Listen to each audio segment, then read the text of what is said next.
말씀은 에스겔 2장 7절입니다. 그들은 심히 패역한 자라. 그들이 듣든지 아니 듣든지 너는 내 말로 고할지어다. 에스겔 선지자는 제사장 가문 출신으로 바벨론의 2차 침공 때 여호야긴 왕과 그의 동족들과 함께 포로로 끌려간 자 중 한 사람이었습니다. 그는 바벨론에 거주할 당시 그곳의 그발 강가에서 소명을 받았는데요.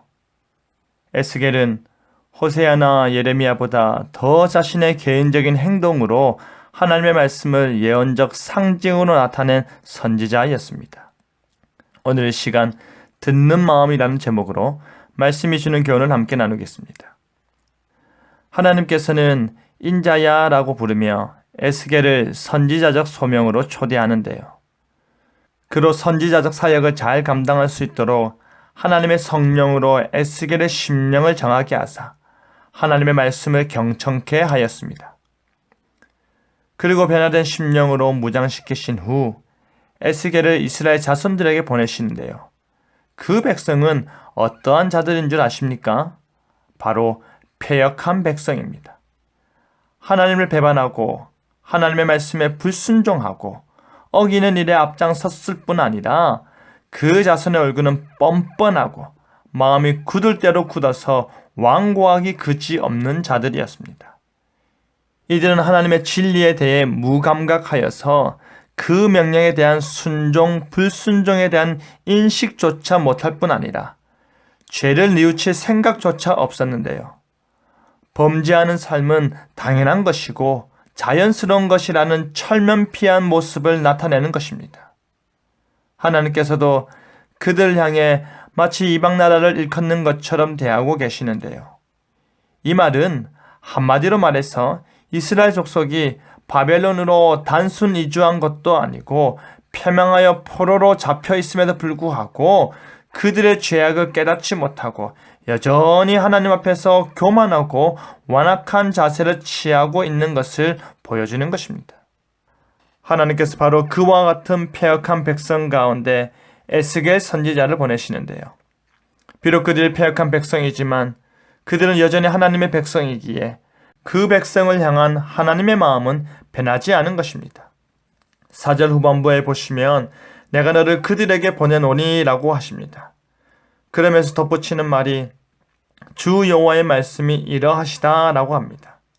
선지자가 하나님의 말씀을 가감없이 전달할 때에 그 백성들은 에스겔의 입을 통해 전파되는 하나님의 말씀을 순종하고 두려워하는 마음으로 받아들여야 한다라는 것입니다.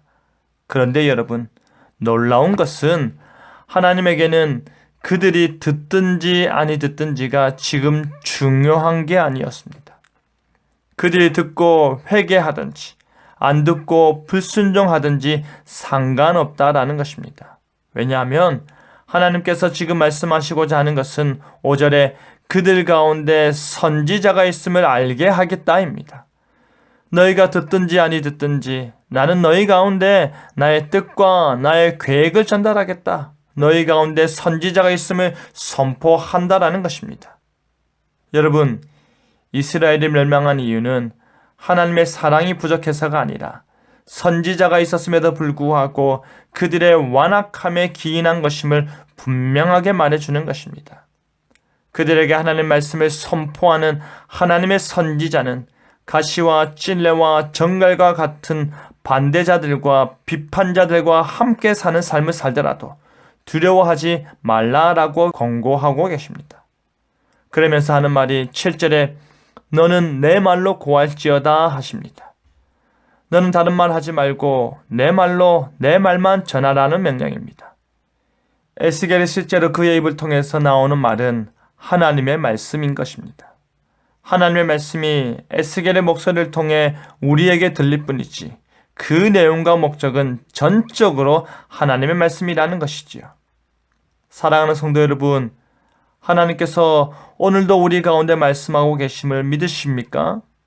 하나님께서 그 패역하고 완악한 심령들에게 여전히 말씀하고 계심을 여러분은 믿으십니까?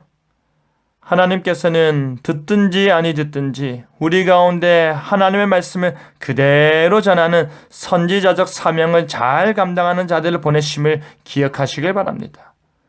그리고 그 선포되는 말씀이 우리의 귓가에 울리는지 우리의 심령에 들리는지 스스로 판단해 보시길 바랍니다. 나는 듣겠습니다. 나는 순종하겠습니다. 나는 따르겠습니다. 라고 대답하시길 바랍니다.